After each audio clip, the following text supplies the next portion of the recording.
Ẹ̀yin èèyàn ilé ìwò lẹ ṣe káàbọ̀ sí Mashola Gist TV. Gist tèmi bí a ṣe gbọ́ o, wọ́n ní àǹtí wa fashion wọn náà bínú nítorí nǹkan tí ó ń ṣẹlẹ̀ sí wọn nítorí kábíyèsí ò tí ì welcome wọn padà sí inú ààfin. Wọ́n ní àǹtí wa, wọ́n ní ibi tí wọ́n ti lọ bá kábíyèsí, wọ́n ní wọ́n fẹ́ lè gbé ilé lulẹ̀ o nítorí gbogbo nǹkan tí ó ń ṣẹlẹ̀. Ẹ mọ̀ pé látìgbà tí wọ́n ti bí ọmọ ni kábíyèsí ti fi wọ́n sí ilé tí kábíyèsí rà fún wọn ní Ìkòyí. Ibẹ̀ ni wọ́n ní kán wà. Ó dẹ̀ ti di gbogbo ìgbà tí wọ́n ti lọ ń bá kábíyèsí lórí ọ̀rọ̀ yìí tó jẹ́ pé kábíyèsí ò jẹ́ wọn ní o. Wọ́n ní ìgbà tí wọ́n tiẹ̀ tún lọ sí palace the other time, wọ́n ní wọ́n sọ fún wọn pé ṣé wọ́n lè dúró síbi tí àwọn fi wọ́n sí ni. Ṣùgbọ́n èyí tí a gbọ́ tó yà wá ní ẹnu wo ni ibi tí wọ́n ti lọ bá kábíyèsí ní wọ́n ní lọ́ọ̀jì kan ní Òṣogbo ni wọ́n ti lọ bá kábíyèsí tí wọ́n fi lọ bá kábíyèsí pé kí kábíyèsí sọ fún àwọn ìdí tí kábíyèsí ò fẹ́ kí àwọn padà sí inú palace pẹ̀lú ọmọ wọn. Wọ́n welcome ọmọ wọn padà sí inú palace pé kí ló dé. Wípé kí ni àwọn ṣe fún kábíyèsí tó yẹ pé kábíyèsí kan abandon àwọn tọmọtọmọ sí Ìkòyí, ilé Ìkòyí lÉkòó. Wípé kí ló ṣẹlẹ̀ gan-an, wípé àwọn fẹ́ mọ ìdí tí kábíyèsí fi àwọn sílẹ̀ báyẹn, tí kábíyèsí ò dẹ̀ sọ nǹkan kan nípa àti padà sí inú ààfin pẹ̀lú ọmọ wọn. Ṣé ẹ mọ̀ pé bí a ṣe gbọ́, wọ́n ní kábíyèsí ní pé wọ́n lè bá Queen Naomi gbé inú palace pé Ìkòyí yẹn ni wọ́n máa wà. Ṣùgbọ́n nǹkan tí wọ́n ń sọ ni pé wọ́n fẹ́ kí wọ́n welcome wọn padà sí inú ààfin nítorí pé wọ́n ní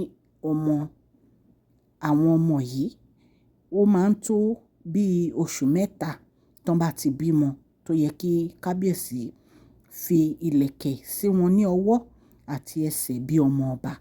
Nǹkan tí wọ́n ní àǹtí wa ń jà fún nìyẹn, ẹ̀yin ará ilé. Wọ́n ní inú àǹtí wa ò dùn sí ọ̀rọ̀ yìí. Ṣé ẹ mọ̀ pé gbogbo ìgbà náà ni àwọn fámílì wọn ti wá tí wọ́n ti ń bínú. Ìkan tí ẹ̀ tí a gbọ́ tán ní uncle wọn wá harass kábíyèsí lórí ọ̀rọ̀ yẹn pé tó ń sọ̀rọ̀ sí Queen Naomi. Wípé ṣé nítorí Queen Naomi ni wọ́n fẹ́ welcome niece àwọn padà sí inú palace. Wípé who is that Naomi tó máa pàṣẹ fún kábíyèsí. Wípé kí ló ṣẹlẹ̀ gan-an náà.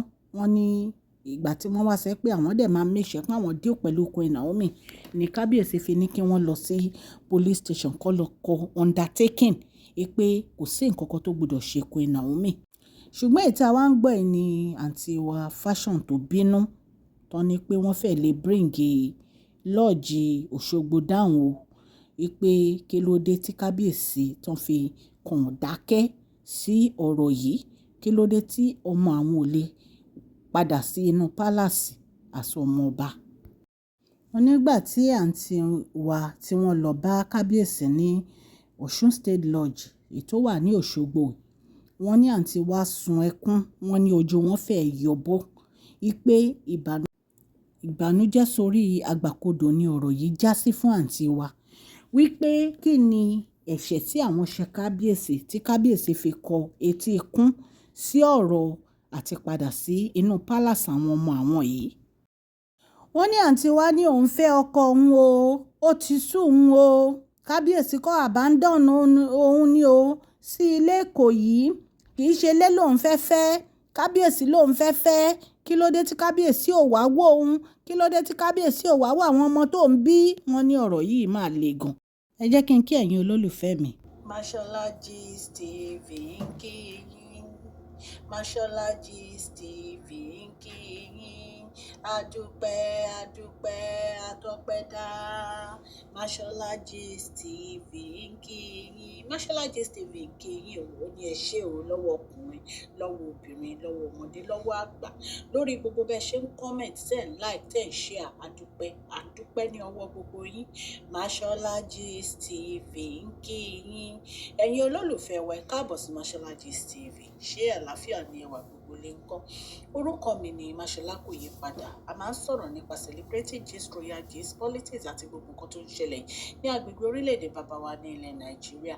A ń sọ̀rọ̀ nípa celebrity gist, royal gist, politics àti gbogbo nǹkan tó ń ṣẹlẹ̀ ní orílẹ̀-èdè wa. Ẹ̀yin èèyàn lè tẹ́ bá ti subscribe, ẹ tẹ notification bell kẹ́ ẹ subscribe so that a bá ti post any gist ẹ máa rí. A ń sọ Yorùbá lórí channel yìí nítorí pé a fẹ́ gbàgbé àṣà àti èdè wa. Ẹ̀yin èèyàn lè à ń ṣe advert lọ́lọ́kùn òjọ̀kan lórí channel yìí, ẹ kàn sí wa ní Mashola Gist TV. Ọlọ́run Elédùmarè á bá mi gọ́wọ́ yín sókè o. Ọlọ́run Elédùmarè á bá mi ran gbogbo yín lọ́wọ́ o. Òkè òkè ni ọlá yín á máa lọ o. Ọlá yín ò ní lọ ìsàlẹ̀ láíláí. Ẹ̀yin aráalé, nǹkan tí a gbọ́ òun ni wípé kí kábíyèsí jọ̀ọ́ kí wọ́n ṣe ojúṣe gẹ́gẹ́ bí ọkọ fún òun, wípé bí kábíyèsí ṣe àbádọ́nù sí Ìkòyí pẹ̀lú ọmọ wípé ó ti sún òun, wọ́n là ń ti wá sunkún gan ni o, allegedly bá ṣe gbọ́ o, wọ́n ní ojú àǹtí wa báyìí wọ́n ló fẹ́ yọ bọ́lẹ̀, wípé kí kábíyèsí ṣàánú, wípé kí lòun fẹ́ ṣe láti bí oṣù bíi 5 ni òun ti bímọ, wọn ò dẹ̀ wẹ́kọ̀ mọ́ wọn padà sí inú palace, wípé gbogbo ayé ló ti kẹ́gàn òun, oríṣiríṣi nǹkan ni àwọn èèyàn ń sọ lórí ọ̀rọ̀ àwọn ọmọ yìí, pé kí kábíyèsí ṣàánú o, wípé ó ti tó gẹ́. Nǹkan tá a gbọ́ nìyẹn ẹ̀yin aráalé, tí wọ́n ní àǹtí wa tí wọ́n lọ bá kábíyèsí ní Òṣogbo Lodge ní ibi tí wọ́n ti rí kábíyèsí tí wọ́n ní wọ́n sunkún, ojú wọn fẹ́ yọ bọ́lẹ̀. Ó ní gbogbo àwọn ọ̀rẹ́ òun náà ti rí dínkù lóhun, gbogbo àwọn èèyàn náà ti rí dínkù lóhun o, wípé oríṣiríṣi ọ̀rọ̀ ni àwọn èèyàn ń sọ nípa àwọn ọmọ tó ń bí yìí, wípé kábíyèsí ò dẹ̀ ṣe nǹkan kan sí i, wípé kí kábíyèsí jọ̀ọ́ kó ṣàánú fóun. Nǹkan tí a gbọ́ nìyẹn tí wọ́n ní àǹtí wa Fashion tó ń sọ, wípé wọ́n sunkún. Wọ́n bẹ̀ kábíyèsí, wọ́n ní nǹkan tí kábíyèsí ń dúró dè ní kí kábíyèsí gbọ́ confirmation lẹ́nu Queen Naomi.